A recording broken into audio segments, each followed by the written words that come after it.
Bonjour, j'ai le plaisir de vous retrouver aujourd'hui dans un petit peu décor différent qu'habituellement.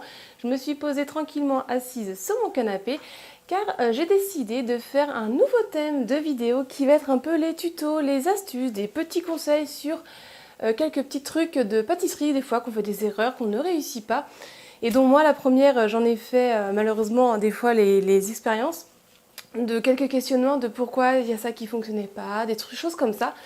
Et à force de chercher sur internet tout ça, j'ai trouvé des astuces pour que ça réussisse. Et je me suis dit, de temps en temps, vous faire une vidéo en vous donnant des petits conseils pâtisserie. J'espère que ça va vous plaire. Si c'est le cas, dites-moi ça en commentaire.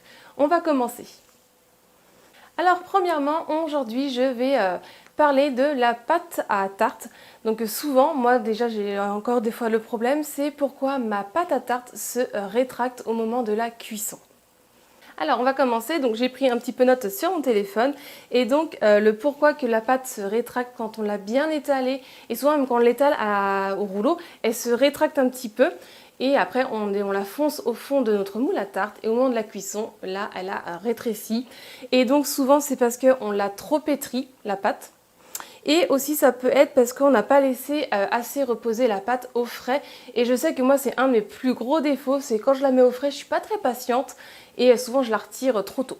Donc je sais que c'est une de mes erreurs de pourquoi ma pâte elle se rétractait souvent. Donc les petits conseils pour que ça réussisse un peu mieux, c'est quand vous pétrissez votre pâte, une fois que vous l'avez pétrie et que toutes les matières en fait se rassemblent ensemble, que ça a bien formé une boule, vous arrêtez directement de pétrir. Faut pas attendre trop longtemps.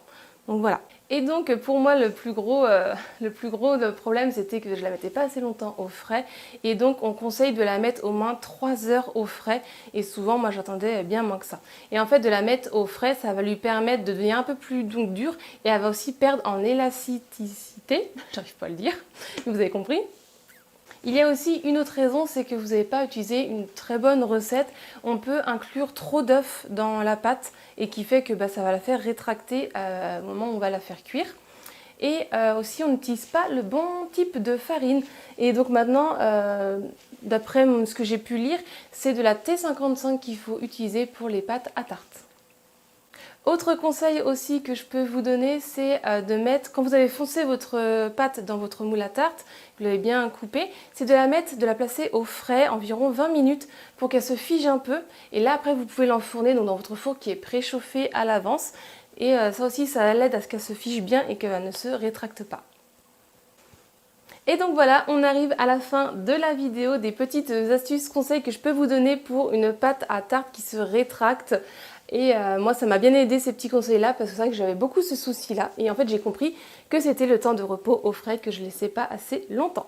Donc voilà, j'espère que ça vous a plu, dites-moi ça en commentaire, mettez un petit j'aime à la vidéo. Si vous avez d'autres petits conseils, astuces, difficultés en pâtisserie que vous aimeriez que je vous aide et que je vous donne des petits trucs, n'hésitez pas à me le dire en commentaire et comme ça je le ferai dans une prochaine vidéo. Si ce n'est pas encore fait aussi, pense à t'abonner à ma chaîne et activer la petite cloche pour ne pas louper les prochaines vidéos. Rejoins-moi aussi sur mes réseaux sociaux et si tu veux voir d'autres vidéos, des recettes, je te laisse cliquer sur le côté de ton écran et je vous dis à très vite. Bye!